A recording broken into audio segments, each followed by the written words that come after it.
I'm Natasha Kirchuk, and thanks for joining us from our studios in Israel. Coming up in today's newscast, an Israeli man has been murdered in a bloody terror attack.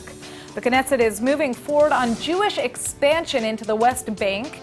And say hello to the next era of self-driving cars, because cutting-edge Israeli tech has just rolled out the first autonomous vehicle. Stay tuned for the latest news in Israel.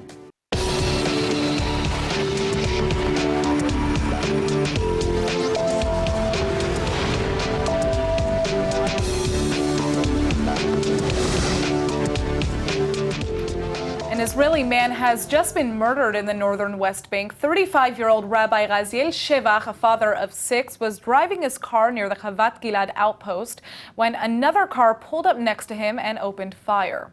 The rabbi was able to call for help but succumbed to his wounds in the hospital, and the suspects are believed to be Palestinians. אני רוצה להגיד בצורה ברורה מאוד למרצחים הפחדנים האלה מהרשות הפלסטינית שרוצחים בן אדם שחוזר מקניות עם השקיות של הקניות כמו שפנים בלילה בכביש.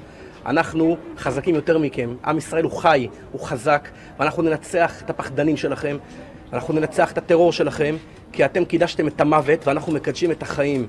The IDF has immediately put the nearby Palestinian city of Nablus under lockdown and are widening their manhunt for the killer or killers. IDF Chief of Staff Gadi Eisenkot has just visited the scene of the crime, but came under fire by local settlers for failing to take proactive measures to boost security in and around Jewish outposts in the West Bank.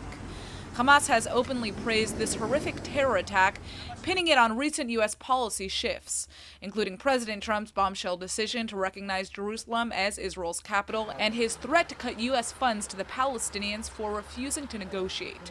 Prime Minister Netanyahu has sent his deepest condolences to the family and has promised swift justice to locate the terrorist. In April of 2014, Israel experienced yet another shocking loss. An Israeli family came under fire while driving to a Passover Seder in Hebron. The father, 47-year-old Baruch Mizrahi, was killed from the driver's seat, leaving behind 5 children and his then 28-year-old wife, Hadas, who was also seriously injured in the terror attack. This attack stood out perhaps even more than usual because a Palestinian terrorist that carried it out had actually been freed in the Gilad Shalit deal. Joining us now in the studio is Hadas Miyazaki on the heels of yet another devastating terror attack in the West Bank. Thank you so much for coming in. Good evening.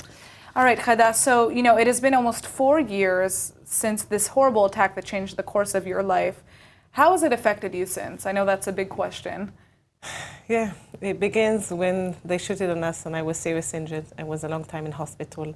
My children were injured, so it took a long time to go out from hospital and to collect all the family and say that from here we're beginning. Now we've got a different life. Baruch is not with us, and I'm by myself with 5 young children. The older one was 13 and a half, and the young one was 3 years old. It was very, very hard. Well, I can say that we got up. I've got 2 bullets, one in my back, one in my kidneys. My nose was broken, my face was a bit smashed, and I know that I need to get up. I've got 5 children. I can't sit down. I can't cry. I know that the life, if I will stop my life, I gave a surprise to the terrorist, and I wouldn't give it. And Absolutely. I know that my family is getting up. We're going back to school, and we're doing everything that what happened before. With all the heart that Baruch's not with us, and that's what we do. Now you were going to visit your parents who live in Kiryat Arba. Another devastating terror attack took place in the West Bank, leaving dead yet another Israeli father. What is your response to seeing something like this happen again? Last white night, when I heard that happen, I straight rang to Yossi Dagan, that we saw now on the TV, that I know him, in Rosh Metzet HaShamron, and I told him, what do you need? What can I help you? What can I help the family? Because I know from what happened to me, what I need. So I spoke with him, and he said to me, listen, now we will bury him, and after that I will go to the family, and I will speak with her, and I will give her from what happened to me. I will try to help her and hug her and tell her how you begin. From the beginning. Everything you need to begin from the beginning. It's very hard, it's not easy. The heart is broken down. I was married for 21 years. It's a long time. And I know, and she's got 6 children. I've got 5 children. And I say, we need to, my husband wanted I should know that I'm getting up and the family needs to be okay. And the same, I'm sure their husband wants the same. So here's my final question for you. What do you, in your eyes, what do you think needs to change? If you could ask the Israeli government to do one thing right now to prevent future terror, what would that be? Look, the terrorist that shooted my husband and shooted our family, he was released in Iskat Shalit. And I know that if Israel, at the same time they happen, he would have a death. Today, my husband was together with me. Today, we've got the problems that the money that gets to the Hamas. The Israel gives money for the tax, and 15% goes for the terrorists. They give them money for salaries. They know that it's very easy for them. They don't need to work. They get salary from the Hamas. So why should they finish all the? Why should they stop all the terrorists? It's very easy to get. It's very easy money. So I go a lot to the Knesset and I speak with a lot Chavrei Knesset, and I say to them, listen, we need to stop it. To stop it, it's to know that we need to be very tough with the terrorist team. What is your take on the death penalty, the idea of capital punishment for terrorists like this? I only say death. If I know that Israel will have the death. My husband was killed in Hebron. And the court was in Hebron. And over there, you can have a death. And Israel doesn't want to do it. She's scared. I don't know why they're scared. The terrorists need to know that if they will kill, they will be death. All right. Well, Hadas Miyazaki, thank you so much for joining us and telling your story. Of course, we're proud to see how strong you are still today.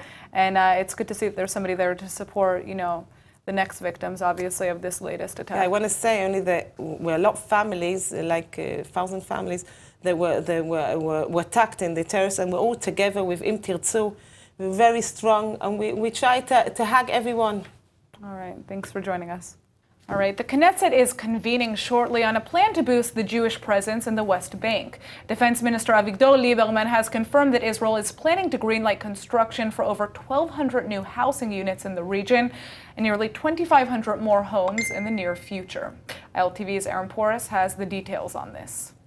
Thank you very much, Natasha. And while the Palestinian Authority has yet to officially respond, we can be sure that they're not pleased about this. This has been, settlement expansion has been a contentious issue since forever. Now, why are we seeing so much expansion right now? This is, clearly not the first report that we've heard in the past couple of weeks. There are a few different reasons for that, none that we can point to definitively and say that's why settlements are expanding. One explanation that's possible is that Netanyahu feels that he has support in the White House with Donald Trump to continue and expand. Another possible explanation is that he's under pressure from right-wing coalition members or religious groups who want to push for settlement in Judea and Samaria and the West Bank. Most likely, it's a combination of the two and several other factors, but I'll tell you more in my report. Let's check it out. The Israeli government has been pushing forward with expansion of Jewish settlements in the occupied territories, often in the face of fierce debate and controversy. Most nations consider the settlements illegal since they are being built on land captured by Israel in the 1967 Six-Day War. The Palestinians also argue that the expansion destroys any hope for a future Palestinian state, though Israel says this is a matter to be worked out in direct negotiations. Those talks, however, have been at a standstill for nearly 4 years now. Despite President Trump's promise to get things going again, that doesn't seem likely, given the cold shoulder he's received from Palestinian leadership, again in the wake of his Jerusalem decision and threats to cut funding. Regardless, Israel is expected to give the full approval for these new Jewish homes very shortly. The UN's refugee agency is begging Israel to reconsider its plan to either deport or jail thousands of African asylum seekers in the country. But the government seems committed to moving forward. Netanyahu's government is now offering $9,000 to Israeli citizens who will help remove African asylum seekers for deportation, even by force if necessary. The government maintains this community does not qualify for refugee rights, calling them illegal infiltrators. The vast majority, however, come from Eritrea and South Sudan and say they fled war, genocide, and life terms in a slave army, which is why they're seeking safety in Israel. The government's new plan means those who do not voluntarily leave by April will be forced to choose between deportation to a third unspecified country in Africa or else be imprisoned indefinitely. Most said they had been transferred from Israel to a country in Africa and provided with a lump sum of $3,500. Some said that people traveling with them had died en route to Libya, where many experienced extortion and detention, as well as being subjected to abuse, including torture and violence. Netanyahu's government seems undeterred in its mission to begin deportations in a few short months. Israel will now pay Israeli volunteers to physically lend a hand with the deportations. But this, on top of the expected cost for prisons and flights for deportees, has led some to question if the money couldn't be better spent helping this community succeed in Israel, a country where nearly 40,000 African men, women, and children have lived for nearly a decade.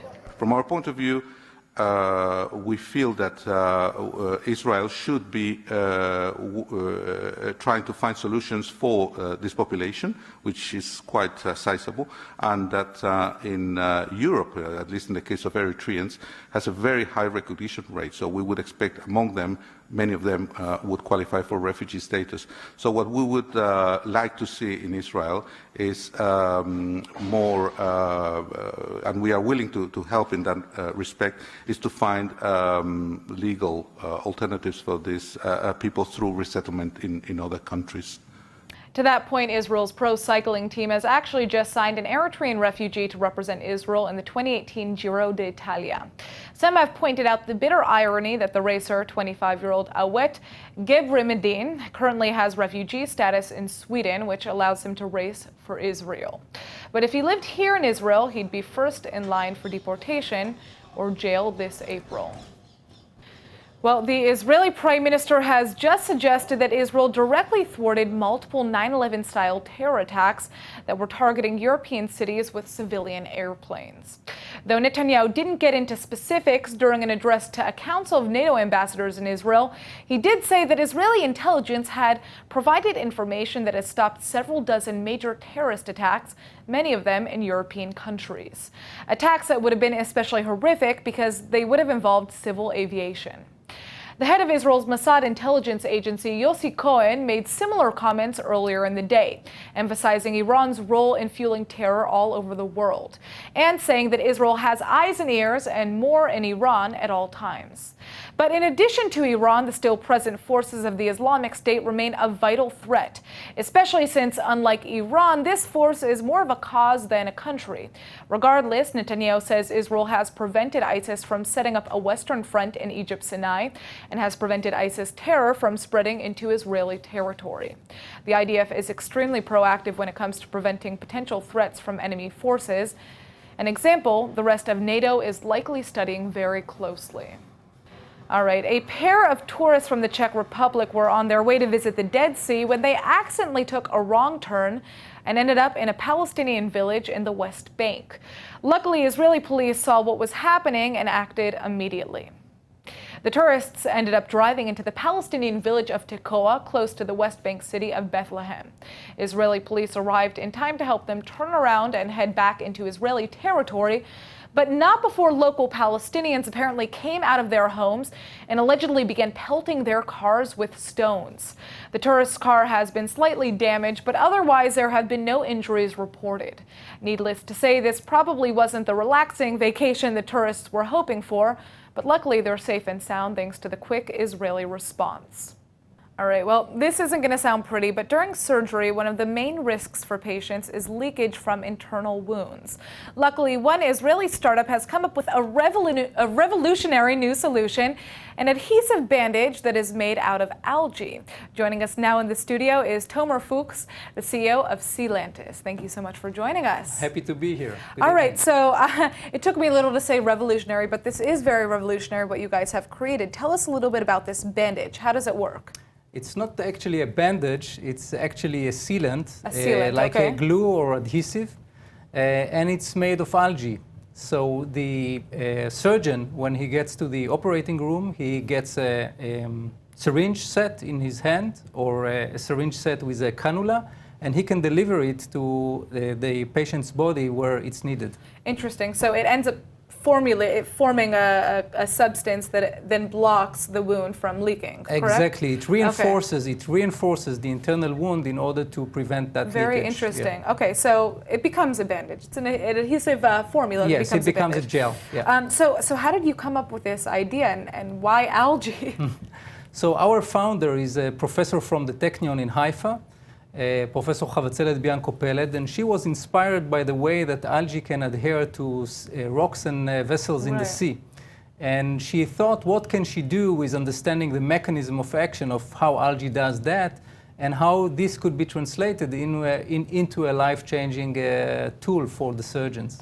Well, it's incredible. This is, you've already obviously developed this substance. Is it being used right now in hospitals? So it has already been successfully tested in clinical studies in Israel and in Europe. We just received the CE mark, the approval to sell this product in Europe about a week ago. Wow, that's a huge deal. And we are very excited to go to the market very soon. All right. Well, I mean, I think this is a product that's clearly going to be saving many, many lives. What's the statistic here? How many people are affected by this issue?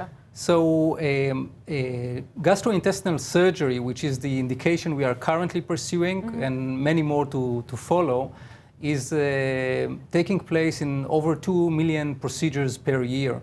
Out of these 2 million procedures, between 5% to 20% will suffer from a leakage, a leak complication. And this complication can be really very critical. So 9% out of the patients who suffer from a leak eventually will die. The others will have an extended stay in the hospital, and this is something we would like to prevent. We all want to avoid this. All right, thank you so much for joining us, Tomel. My pleasure, thank you. All right, yesterday, rare conjoined twins from Gaza were given the go-ahead by Israel to undergo an emergency medical procedure in Saudi Arabia. Saudi doctors have just performed a grueling 13-hour operation to separate the twins. Unfortunately, tragedy has just struck. While one infant is now in stable condition, the other has tragically passed away. Separating conjoined twins is an incredibly difficult and delicate procedure, which is why Israel quickly approved the request of the twins' doctor in Gaza for transportation to Saudi Arabia. Surgeons were initially optimistic, but then feared for the worst when they realized one of the twins, Farah, had an underdeveloped heart and no lungs. Fortunately, the other twin, Hanin, had fully developed organs, giving surgeons confidence to proceed with the surgery. We just took her breathing tube out now, and she is now dependent completely on her body, breathing normally. Her circulation is normal, and all the other vital signs and the parameters are normal, or her blood work is really in very good acceptable ranges. Tragically, Farah didn't survive the procedure. Heartbreaking news that darkens the otherwise extraordinary miracle of Hanin's survival and the promise of her new future as a healthy, whole person. Israeli technology has just given birth to a new era of transportation. Intel has just revealed its first self-driving autonomous car, which is fueled by cutting-edge technology from Israel's Mobileye company. It looks like the roads of the future are finally here. What you're seeing here is Intel's very first automated car, a Ford Fusion that drives itself. This technological wonder is the culmination of years of hard work between the Intel Corporation and Israel's Mobileye. The car is outfitted with 12 cameras, radars, laser scanners, and computers, all developed by Mobileye. An incredible system that allows the vehicle to see and interpret what's happening on the road and make driving decisions in place of a human driver. This is a first of a 100-car test fleet that's about to make its maiden voyage and possibly determine the fate of the modern human-operated car as we know it. Intel has actually been partnering with Israeli innovators for years now. The company just launched a new Wi-Fi chip developed here in the Holy Land that boosts web speeds by 40%. Word has it that Israeli tech might also be behind Intel's new movie studio, which is partnering with Paramount Pictures in Hollywood to redefine the modern movie experience. Guess the future is arriving a lot sooner than we all thought. While politicians make moves behind closed doors, it's important to remember that we at home can make efforts towards peace too. And that's exactly what Israeli singer and musician Shulamit has been doing for years now. Shulamit has been fostering goodwill between the Arab world and Israel through her Arabic, English, and Hebrew language music. Let's take a listen.